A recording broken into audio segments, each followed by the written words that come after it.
Улсын хурлын дарга ирэх юм шүү дээ.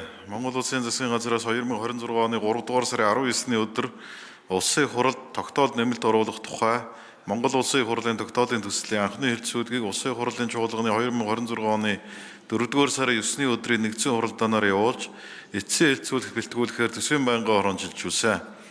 Төсвийн байнгын хороо 2026 оны 4 дугаар сарын 10-ны өдрийн хуралдаанаар дээрх тогтоолын төслийн эцсийн хэлцүүлгийг Монгол Улсын хурлын чуулганы хуралдааны дэгийн тухай хуулийн 42 дугаар зүйл заасны дагуу явууллаа.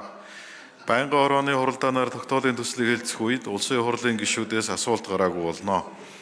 Нэгдсэн хуралдааны анхны хэлцүүлгээр олонхын дэмжлэг авсан саналыг тогтоолын төсөлд нэмж тусган төслийн агуулга зарчмыг алдагдуулахгүйгээр үг хэллэг бүтцийн шинжтэй засварыг хийж эцсийн хэлцүүлэх бэлтгэсэн төсөл болон байнгын хорооны танилцуулгыг та бүхэнд өргүүлсэн болно.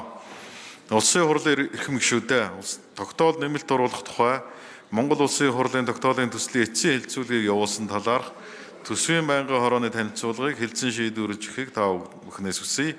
Анхаарал тавьсанд баярлалаа.